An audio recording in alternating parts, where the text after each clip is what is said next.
We've covered EQ and compression in great detail in previous lessons. Before we leave the area of audio effects, let's do a roundup of the categories and how they might be useful for video work. The first category, distortion, may seem more useful for guitar solos than video work, but it actually has its uses, as the presets at the top indicate. Distortion clips an audio signal, perfect for creating unintelligible police radio sounds, old-fashioned radios, and telephones. This is one of the rare occasions where the presets are immediately useful. Here, we'll apply a telephone preset to create the effect of hearing the person on the other end of a phone line. You must be Tracy. Echo, or delay, is also fairly straightforward. If you have need to repeat a sound, echo is just the category for you. You must be Tracy. Just be aware that there's a significant limitation with delay effects in Final Cut Pro. The tail of the effect doesn't continue beyond the clip it's applied to. You'll need to make sure your clip lives long enough in the timeline to hear the effect. We've covered enough in the lesson on EQ that you should now understand the relative futility of using a preset.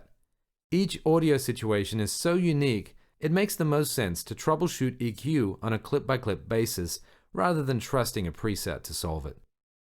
The compressor is the most important levels adjuster for general video work. You can also use limiters though. Limiters clip audio at a certain threshold instead of compressing it. It does so without distorting the signal. Limiters tend to sound more artificial than compressors, but are useful for preventing your final mix from distorting. The other significant filter here for video work is the noise gate. We discussed that in more detail in the lesson on editing voiceover. Modulation is more of an electric guitar style effect, but if you're ever caught making a 50s sci-fi piece, feel free to throw a flanger or phaser effect on your Martian's dialogue.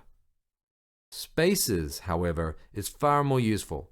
Better known as reverb, it adds that nice decay tail you hear from sounds in cathedrals and museums. Reverb actually occurs in all room types and sizes, it's just more obvious in those larger spaces. Final Cut Pro gives you two main reverbs, Platinum Verb and Space Designer. Platinum Verb is the easiest to work with. Apply it to a clip and then choose a preset that most closely matches the space you're trying to simulate. Get back! Okay. You can choose from multiple different room shapes, which will change the nature of the reverberation. Then choose an appropriate room size. Get back! Okay. But probably the most important control is the reverb time, which will determine how long the reverb effect will last before petering out. Get back! Okay. Again, reverb suffers from the same issue as delay. The tail of the reverb doesn't continue beyond the clip, so you want to make sure you leave tail room at the end of the clip for the reverb to fade away. Space Designer is a far more sophisticated kind of reverb. It actually uses something called convolution to recreate actual physical spaces from sound samples taken in a given venue. For example, you could actually capture an impulse of a space while on location and then use it to give an ADR take the same reverberation qualities as the original dialogue. Space Designer also includes a dramatic number of presets. Which should you use? For most cases, select the appropriate preset from Space Designer and go with it. If you want to be able to adjust your reverb sound quickly and easily, you may prefer to use Platinum Verb instead. Get back! Okay.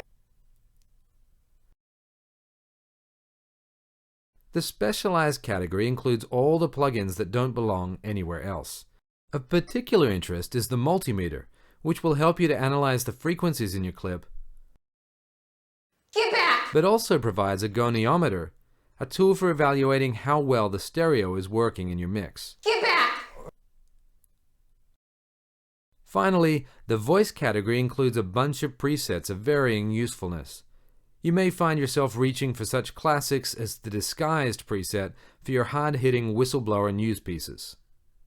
Get back! One of the more useful tools here is the de-esser. If you have a vocal performance where the actor's mic was picking up a lot of hiss on his or her S's, the de-esser will specifically compress just the high-frequency sound of the S without affecting the rest of the frequencies. As usual, be conservative when applying a de-esser to keep your talent from ending up with a lisp. You should now have a good overview of the most significant plugins and also a sense of how many options Final Cut Pro gives you for finessing the sound of your audio.